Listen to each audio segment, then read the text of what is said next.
Tu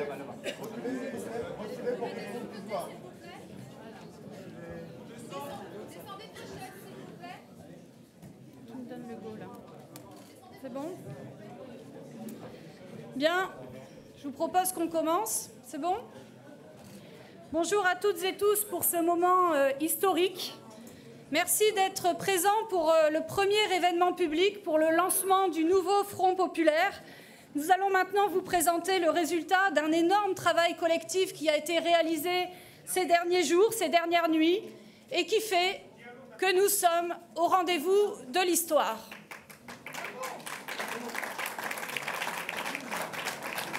Je vais donc, dès à présent, donner la parole aux responsables des premières formations politiques de ce rassemblement, puis à quelques figures des luttes sociales et écologiques qui sont à l'image de ce nouveau Front populaire. À l'issue, je tiens à préciser qu'à l'issue de ces différentes prises de parole, il y aura dans le jardin de la Maison de la Chimie une photo officielle de ce nouveau Front populaire. Je précise aussi aux journalistes qui sont présents que malheureusement il n'y aura pas de questions dans la salle pour un problème de timing, mais que bien entendu il sera possible d'avoir des micros tendus à l'issue de la photo que nous réaliserons dans le jardin de la Maison de la Chimie. Voilà, je vais donner maintenant la parole à Manuel Bompard pour la France Insoumise. Merci, mesdames, messieurs, bienvenue. Je crois que nous partageons tous ici l'immense espoir que suscite notre démarche dans le pays et en même temps le haut niveau de responsabilité qui est le nôtre dans une situation politique extraordinaire, lourde de dangers, avec la menace de l'arrivée au pouvoir de l'extrême droite et de son projet raciste et antisocial. Cette situation nous oblige, et nous le mesurons, et c'est pourquoi ce nouveau Front populaire, ce n'est pas seulement le rassemblement de formations politiques, c'est un rassemblement nouveau, inédit, qui va bien au-delà, qui rassemble de nombreuses organisations politiques, mais aussi des associations, des collectifs, qui est soutenu par des personnalités syndicales, associatives, du monde de l'art et de la culture, des intellectuels, comme en atteste, je crois, un certain nombre de prises de position qui se sont exprimées cette semaine. Vous le savez, nous avons signé hier soir un accord qui comprend des candidatures uniques sur l'ensemble des circonscriptions des Français de l'étranger, ainsi qu'un contrat de législature que vous avez ici. Ce contrat comprend près de 150 mesures qui détaillent et qui séquencent dans les 15 jours, puis dans les 100 jours, puis dans la suite de la mandature, notre programme de rupture. Il s'agit en effet de proposer au pays une rupture totale avec la politique d'Emmanuel Macron pour répondre aux besoins immédiats du peuple et faire la bifurcation écologique aujourd'hui indispensable. Dès notre arrivée au pouvoir, nous déciderons de mesures de blocage des prix sur l'alimentation et sur l'énergie pour redonner immédiatement du pouvoir d'achat aux Français. Nous agirons également immédiatement pour rétablir une voie de paix pour la France sur la scène internationale en soutenant l'Ukraine face à la guerre d'agression de Vladimir Poutine et en se donnant les moyens d'obtenir un cessez-le-feu immédiat face au massacre en cours à Gaza. Voici, pouvoir d'achat, paix, deux premières priorités parmi ces 150 mesures que nous allons défendre dans cette campagne électorale, unis, rassemblés et soutenus par une grande dynamique populaire qui est déjà à l'œuvre partout en France et qui s'exprimera notamment ce samedi dans les manifestations à l'appel de l'intersyndicale et de la jeunesse. Mesdames, Messieurs, citoyennes, citoyens, nous pouvons tout changer si le peuple français le décide. C'est pourquoi nous invitons les militantes et les militants de nos organisations, de toutes les organisations, mais plus largement toutes celles et tous ceux qui partagent ces objectifs, à rentrer en campagne pour écrire les 30 juin et 7 juillet prochains, une nouvelle étape de l'histoire de France. Je vous remercie.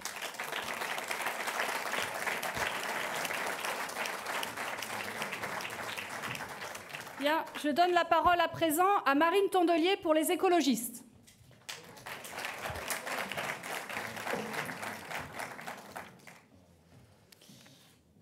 Nous sommes prêts. Nous sommes prêts, je le dis avec une émotion particulière que je ressens aussi en croisant les regards de chacun d'entre vous dans cette salle, que vous soyez des amis, des militants, des politiques, des journalistes. Vous le savez, nous sommes prêts. Nous allons faire quelque chose d'inédit, nous allons faire quelque chose de grand pour notre pays. Nous sommes et nous serons à la hauteur de la crise politique, sociale, environnementale, institutionnelle, inédite que nous vivons depuis plusieurs années, mais qui a pris particulière, vous le savez, cette semaine. Nous allons faire campagne avec la même détermination que celle qui nous a animés pendant les 4 derniers jours. Nous avons 4 jours de discussion, nous avons décidé de travailler ensemble, nous avons décidé d'un programme de rupture, nous avons décidé des meilleures candidatures possibles sur toutes les circonscriptions de ce pays, des meilleures candidatures pour gagner un maximum d'élus pour gouverner. Oui, nous allons faire campagne avec une grande détermination et nous allons gagner. Nous allons faire campagne avec une grande détermination et nous allons gouverner. Et nous allons gouverner pour changer la vie vraiment. L'extrême droite est aux portes du pouvoir. Macron porte, en tant que président, une lourde responsabilité là-dedans. Et nous allons prendre les nôtres. Je suis originaire d'Hénin-Beaumont, où je vis depuis 37 ans, où je suis élue. Et ça fait 10 ans que je suis élue et que je vis dans une ville qui est gérée par le Rassemblement national. Je connais comme vous leurs idées, je connais comme vous leurs valeurs, je connais comme vous leurs méthodes et tout ce qui nous en sépare. Je les connais sûrement d'un peu trop près. Et j'ai appris beaucoup de choses là-bas, mais je vais vous donner 3 conseils. Jamais baisser les yeux, jamais baisser la tête, et surtout, ne jamais baisser les bras. C'est pour ça qu'on l'a fait. C'est pour ça que depuis 4 jours, on n'a pas beaucoup dormi, ce qui explique sans doute nos têtes, très réjouis mais très fatigués. Et les choses sont très simples. Emmanuel Macron n'aura pas de majorité. Vous le savez, nous le savons, tout le monde le sait. Il fait un pari qu'il ne gouvernera pas avec la droite qui a choisi la collaboration avec l'extrême droite. Et donc aujourd'hui, c'est soit eux, l'extrême droite, soit nous. Soit nous. Et ça doit être nous. Et ça va être nous. Ça va être nous parce que je le sais depuis 4 jours. Je vois ce qui se passe. Je vois qu'on est en train d'y arriver. Et je le dis en tant que patronne des écologistes, dans mon mouvement, mais c'est sûrement aussi vrai dans les vôtres. Les militants sont extrêmement fiers de ce que nous sommes en train de faire. Ils nous le réclamaient. Ils avaient envie d'y croire. Maintenant, ils savent que c'est vrai. Et ils attendent d'écrire la suite. C'est émouvant parce qu'on est en train d'écrire l'histoire, qu'on est en train de donner le meilleur de ce que nous sommes, individuellement et ensemble, collectivement. Alors, on nous a demandé de choisir 2 mesures. Je voulais vous parler d'une mesure qui va toucher tout le monde parce qu'on s'est beaucoup battu contre. C'est l'abrogation de la réforme des retraites que nous ferons dans les 15 jours après notre victoire le 7 juillet prochain. J'en appelle à toutes celles et ceux qui n'étaient pas d'accord avec cette réforme, qui ont marché avec nous, qui ont signé des pétitions avec nous, qui ont regardé nos députés se battre à l'Assemblée nationale pour faire échec à cette réforme, et on vous l'avait promis, on vous avait promis qu'on n'abandonnerait jamais. Et bien nous y sommes. Ils pensaient avoir remporté la partie, mais on ne gagne jamais définitivement en politique. Et donc nous arriverons et nous abrogerons cette réforme des retraites injuste. Mais on ne va pas se contenter de revenir sur toutes les réformes injustes d'Emmanuel Macron, même si ça va nous prendre du temps, il y en a beaucoup. C'est pas assez ambitieux. Nous, on a une vraie ambition. On veut changer la vie vraiment, avec des mesures qui soient concrètes pour les gens, auxquelles ils pensent pendant leurs vacances en disant vivement, voilà, vivement la rentrée et vivement que ça commence. Alors, il y a une mesure qui est beaucoup revenue dans les discussions, c'était l'idée d'une vraie gratuité de l'école. Parce qu'il y a sûrement dans cette salle beaucoup de parents, de grands-parents, des gens qui ont des neveux, des nièces et qui savent que les enfants sont notre avenir, sont ce que nous avons de plus précieux dans cette société. Et on leur doit cette école gratuite. L'école gratuite, vraiment gratuite, c'est les cantines, c'est le périscolaire, c'est les transports, c'est des fournitures. Et on vous promet là-dessus de premiers pas dès la rentrée de septembre 2024 pour nos enfants. C'est une mesure symbolique, mais c'est une mesure très concrète et qui fera aussi du bien à tous les porte-monnaies. Ce que nous avons fait, c'est que nous avons rallumé la flamme, pas celle du Rassemblement national, bien sûr, celle-là, on va l'éteindre. On a rallumé la flamme de l'espoir auquel le peuple de gauche et le peuple écologiste aussi avaient le droit. On a rallumé cette flamme et maintenant, il faut la faire vivre. Alors, on sera là, on continue, on va faire force, on va faire face, on va faire front populaire. Et le Front populaire, ce n'est pas que 4 partis politiques, c'est beaucoup de partis qui sont dans cette salle. C'est des associations, ce sera, je l'espère, des syndicats, la société civile, et puis vous toutes et tous. Ça doit nous dépasser, ça doit vivre bien au-delà de nous, et c'est ce qui nous fera vivre plus longtemps, mieux et avec vous. Merci à tous.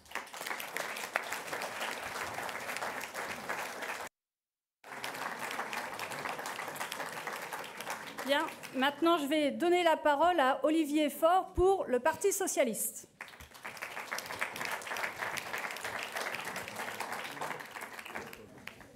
Mesdames, Messieurs, c'est avec beaucoup d'émotion que je suis ici parmi vous, comme toutes celles et ceux qui ont ensemble fondé ce nouveau Front populaire. Le président de la République, après une défaite aux élections européennes, a fait le choix d'un coup de poker, à un moment où l'extrême droite est à son plus haut niveau, prenant en cela le risque de voir pour la première fois depuis Vichy l'extrême droite conquérir le pouvoir. Depuis quelques jours, nous rencontrons dans les rues de France des femmes, des hommes qui ont peur, qui craignent pour leur liberté, pour leur sécurité. Alors je ne dis pas qu'ils vont créer des camps de concentration, non, mais par contre, ils voient ce qu'il se passe partout en Europe, de la Hongrie d'Orban jusqu'à l'Italie de Meloni. Ils voient les mesures qui sont prises, ils voient le RSA supprimé, ils voient les ligues qui manifestent à nouveau dans les rues, bras tendus. Ils voient que toutes les minorités sont stigmatisées. Ils voient le monde de la culture abandonné. Tout cela, ils le voient, tout cela, ils le sentent. Et de tout cela, ils nous demandent de les protéger. Aujourd'hui, les seuls à être en mesure de pouvoir les protéger, c'est la gauche. La gauche et les écologistes, parce que la droite s'est effondrée. Les uns partant dans la collaboration avec Marine Le Pen, les autres, tout simplement, étant la cause de l'exaspération et de la montée de l'extrême droite, ne peuvent pas en être le remède. Alors il reste nous. Quand je dis nous, de qui s'agit-il? Il s'agit bien sûr de celles et ceux qui ont négocié toute cette semaine ce projet de nouveau Front populaire. Mais ça ne suffira pas. Il faut mettre en mouvement toute la société. Et ça veut dire faire ce que le président de la République s'est refusé à faire depuis 7 ans. Faire en sorte de ne plus jamais mépriser le dialogue social, ne plus jamais mépriser les corps intermédiaires, au contraire, faire avec eux. Faire en sorte que demain, après avoir connu des gouvernements qui étaient des gouvernements soit de pure politique, soit de purs technocrates, eh bien, de faire en sorte que demain, la société civile organisée puisse à son tour faire son entrée au gouvernement avec nous. Faire en sorte que le mouvement que nous fassions naître soit aussi une autre façon de concevoir la vie politique, de donner à nouveau la parole, répondre à tous ces mouvements qui ont égrené nos dernières années, des gilets jaunes à ceux qui se sont levés contre la réforme des retraites. À tout cela, nous disons, avec nous, vous serez entendus et nous construirons ensemble la France à laquelle nous aspirons. Puisque nous devons choisir 2 mesures, j'en prends 2. La première, c'est tout simplement de dire que le gouvernement, alors même qu'il lui a été signifié que la violence sociale dont il est l'auteur ne pouvait pas continuer, a fait le choix de dire que le 1er juillet, alors même que ce gouvernement a mis sa légitimité en jeu, ils veulent réformer à nouveau l'assurance chômage, à nouveau parce que ce sera la 3e fois.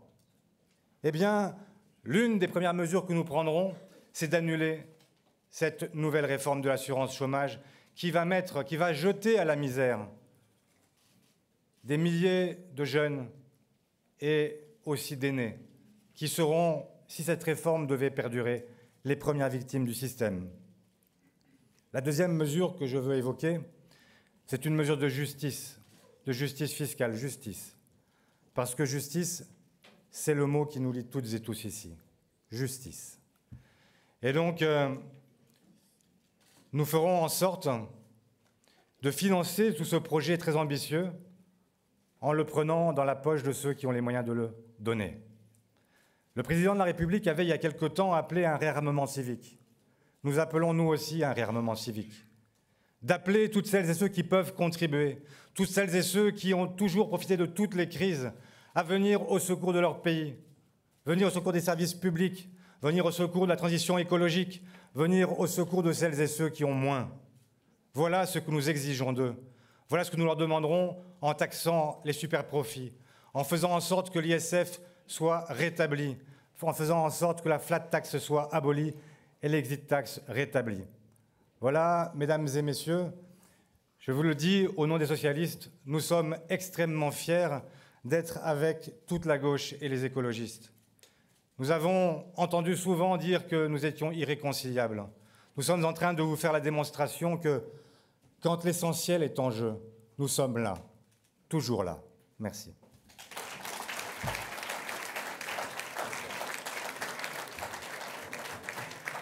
Bien, je donne maintenant la parole à Fabien Roussel pour le Parti communiste.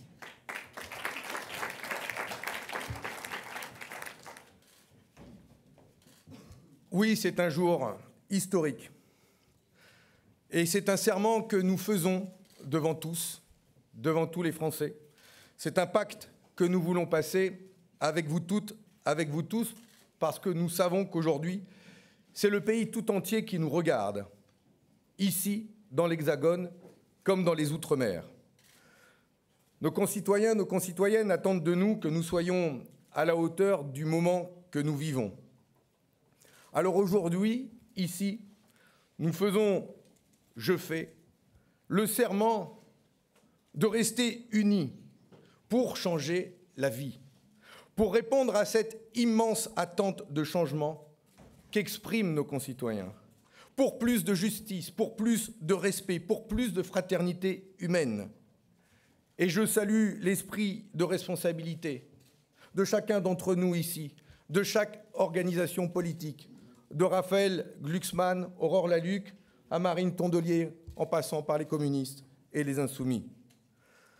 Au-delà du programme, nous avons tous fait des pas pour converger l'un vers l'autre. Et nous avons réussi à proposer un véritable projet pour la France. Un projet pour vous protéger d'abord. Un projet pour permettre demain de refaire société, de vivre ensemble dans les campagnes, dans la ruralité, comme dans les grandes villes. Les premières mesures que nous voulons mettre en œuvre sont des mesures en faveur du pouvoir d'achat. C'est le pacte pour le pouvoir d'achat sur lequel nous nous sommes forcément rapidement mis d'accord, car là-dessus, il n'y a aucune ambiguïté. Nous porterons le SMIC à 1 600 € net, 2 000 € brut, et le brut est important parce que les cotisations compteront pour financer la protection sociale de notre pays. Nous indexerons les salaires sur l'inflation qui est demandée par l'ensemble des salariés du privé comme du public. Nous augmenterons de 10 points le point d'indice, de 10% le point d'indice des agents de la fonction publique. Nous augmenterons le minimum contributif pour les retraités ainsi que le minimum vieillesse pour réparer cette injustice que subissent nos retraités dans notre pays. Et nous mettrons en place un décret de blocage des prix de première nécessité. Nous annulerons les augmentations du prix de l'énergie, du gaz et de l'électricité. Ce pacte pour la France est aussi un pacte pour une république laïque et sociale. Tout a été fait ces dernières années pour diviser nos concitoyens, pour les opposer entre eux. Nous voulons la concorde. Nous voulons une république sociale et laïque. Nous voulons une république où l'État joue tout son rôle de garant de la liberté, de l'égalité, de la fraternité. Pas d'égalité sans justice, pas de justice sans égalité. Oui, la lutte contre le racisme, la lutte contre l'antisémitisme seront au cœur de notre projet. L'antisémitisme qui progresse dangereusement dans notre pays où il a une histoire particulière. Nous ne sommes pas condamnés à avoir peur des lendemains. Peur pour nos enfants, peur pour nos anciens, peur pour nos emplois, peur pour notre santé. Avec le Front populaire, nous voulons remplacer la peur par l'espoir et la sidération par l'action. Il faut pour cela du courage, l'énergie de nos volontés et la force d'une ligne politique claire, protectrice, émancipatrice, celle que nous portons tous ensemble et elle est en rupture avec la politique d'Emmanuel Macron qui nous a fait tant de mal. C'est cela le nouveau Front populaire. Nous avons besoin de vous, de votre force, aujourd'hui, demain, après-demain. Il n'y aura pas de grande transformation sociale et politique sans la mobilisation du peuple tout entier, sans la mobilisation de chacun de vous, sans la mobilisation des organisations syndicales, des forces associatives, de chacun. Le 30 juin, puis le 7 juillet, chaque voix va compter pour faire la différence, pour faire gagner la France, pour faire gagner la République, pour faire gagner le progrès social, la justice sociale, la paix et la fraternité humaine. Je vous remercie et nous comptons sur vous.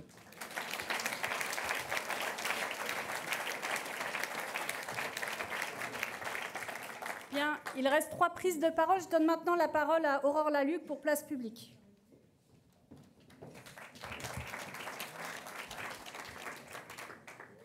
Bonjour à toutes et à tous.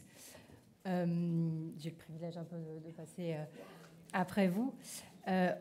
On l'a fait parce qu'il le fallait. Je suis une économiste qui a toujours lutté contre le fait de dire qu'il n'y avait pas d'alternative, mais il n'y a pas d'alternative.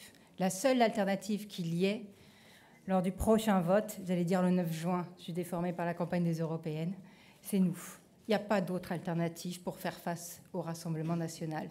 Et je tiens ici à remercier tous les négociateurs parce qu'on ne va pas se mentir, on part de lignes qui peuvent être éloignées. Et je pense particulièrement aussi à Boris Vallaud, qui n'est pas là aujourd'hui avec nous, qui a été un des architectes de ce programme, Johanna Rolland, les négociateurs aussi du Parti communiste, je pense à Yannick Jadot. On a tous travaillé ensemble pour avoir des lignes extrêmement claires. Qu'est-ce que j'ai dit? Les communistes comme Yannick Jadot. J'ai dit les communistes comme Yannick Jadot? Non, j'ai dit les communistes et Yannick Jadot. Mais vous voyez, c'est déjà le Front populaire. J'ai fusionné les gens. C'est vrai, j'ai dit ça? C'est la carte verte. Pas bien. Nous, on est venus avec des lignes très claires, qui étaient la question de l'Ukraine, qui était la question de la caractérisation des massacres terroristes du Hamas, qui étaient des lignes claires aussi sur la question qui a été soulevée par Fabien, sur la question de l'antisémitisme. Et on a tous fait, je trouve, des pas incroyables en un temps absolument record. Donc, d'habitude, je parle tout le temps de fiscalité. Je n'avais absolument pas préparé mon speech, mais ça tombe bien parce qu'il me reste peu de temps. Olivier Faure m'a piqué la partie sur la fiscalité. Mais en tout cas, je crois qu'on peut... c'est typique socialiste. Typique des socialistes. Mais je crois qu'on peut être fier du travail accompli. Ça a été des journées très très longues, mais je pense que ça a été aussi des journées extrêmement instructives. Et moi, je me rappellerai de certaines conversations, notamment avec Manu Bompard, par exemple, pas plus tard qu'hier soir. Et donc, il n'y a pas d'alternative face au Rassemblement national. C'est nous, c'est nous et c'est nous.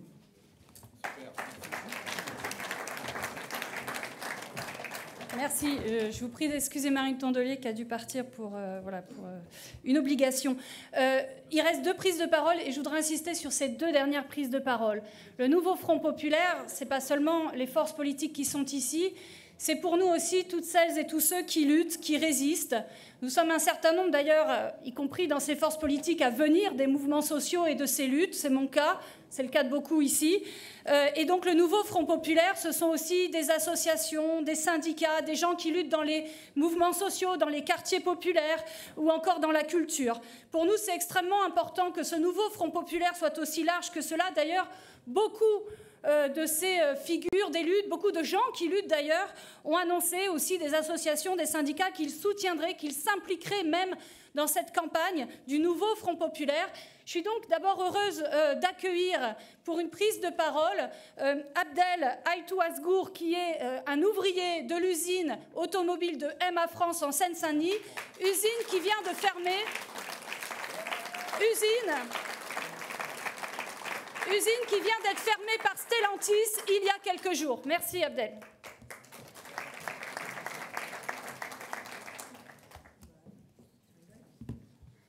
Bonjour à tous. C'est avec beaucoup d'émotion que je prends la parole aujourd'hui devant vous et je tiens à remercier le Front populaire pour cette tribune qui m'est offerte. J'avais préparé un discours pour vous raconter le combat d'AEBA France, dernière usine automobile du 93, en grève depuis le 16 avril, liquidée en quelques jours. Énième entreprise sacrifiée sur l'autel du capitalisme le plus dur, qui broie les emplois comme les vies. J'allais vous parler du funeste sort qui attend les 400 salariés licenciés, avec seulement le minimum légal. Énième victime d'un système qui précarise, qui fragilise, qui paupérise. Mais j'ai bien conscience qu'ici et maintenant, les enjeux seront bien supérieurs. Aujourd'hui, on écrit l'histoire. Le soir de la dissolution, comme beaucoup, j'ai frémi. Frémi à l'idée de voir le pays confié aux moyens de l'extrême droite. Mais très vite, vous avez compris. Compris l'importance du moment. Vous avez fait le Front populaire. En tant que représentant de l'industrie, du monde ouvrier en général, merci. Vous avez tout notre soutien. Mais pas seulement. Nous voulons continuer avec vous. Nous voulons rester à vos côtés, être la vigie bienveillante, le conseiller avisé, le témoin, le garant de l'unité retrouvée. Nous comptons sur vous. Mais attention, attention, soyez à la hauteur des enjeux. La tâche est immense, le pays est meurtri. Vous avez tant à faire. Rétablir la justice sociale, faire entendre la voix des travailleurs, mettre fin à la répression syndicale, mettre fin aux lois qui limitent les droits des travailleurs, réduire les inégalités, refaire de la France ce pays célèbre pour ses valeurs d'humanisme, d'universalité, de fraternité, de liberté. Alors comptez sur nous comme nous comptons sur vous. Merci.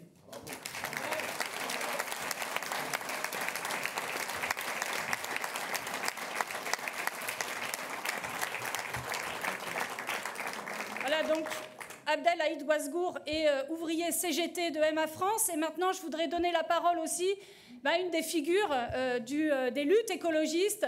Je donne la parole maintenant à Jean-François Julliard, qui est le directeur de Greenpeace.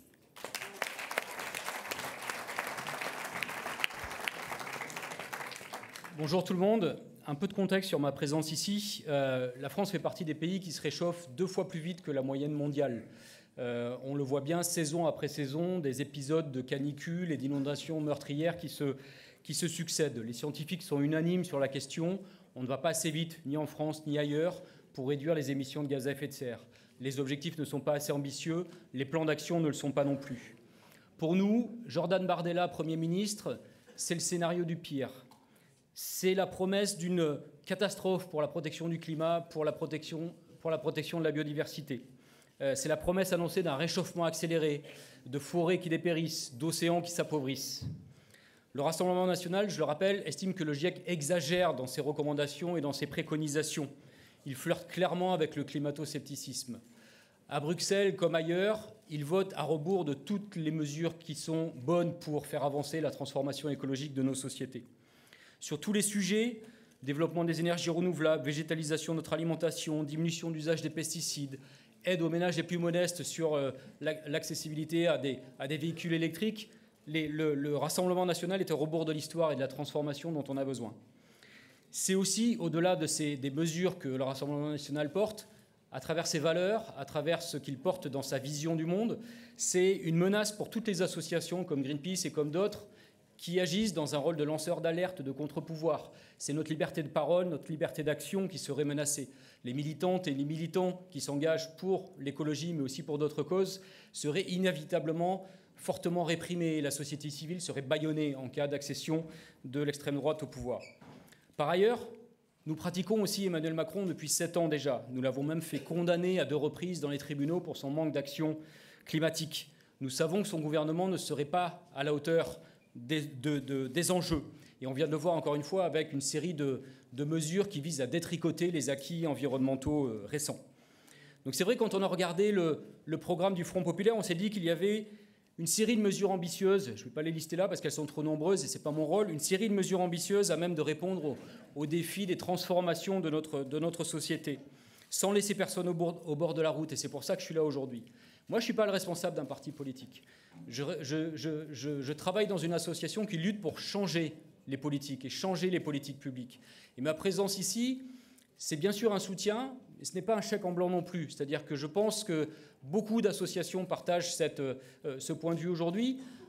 On sera là aussi quand vous aurez été élus, parce que vous allez être élus, quand vous allez être élu, on sera là aussi pour exiger des comptes vis-à-vis de vous, pour s'assurer que toutes les annonces qui sont aujourd'hui dans votre programme, elles seront réellement mises en œuvre. Ça va être ça notre rôle aussi dans cette dynamique-là. C'est essentiel et je pense que beaucoup d'organisations qui auraient pu ou qui auraient aimé être là à mes côtés aujourd'hui pensent la même chose. Ensemble, on doit construire un avenir durable, désirable, équitable pour toutes et tous, à l'opposé d'un monde qui prône un repli sur soi et une division. Greenpeace et beaucoup d'autres acteurs du mouvement climat, on a publié une tribune hier, il y a beaucoup d'associations du mouvement climat, beaucoup d'associations de protection de la biodiversité qui l'ont signé aussi. On prendra notre part dans les mobilisations des semaines à venir pour soutenir cette dynamique et pour lutter et pour empêcher l'arrivée de l'extrême droite au pouvoir. Merci. Bien. Merci à toutes et tous d'avoir suivi cette conférence. Pour vous dire aussi qu'il y a d'autres soutiens des mouvements sociaux qui sont dans la salle. Je pense à des représentants de l'Union étudiante. J'ai vu aussi Amal Bentoussi qui vient d'arriver. Nous allons partir pour cette photo. En tout cas, nous sommes maintenant toutes et tous en campagne pour gagner le 30 juin et le 7 juillet.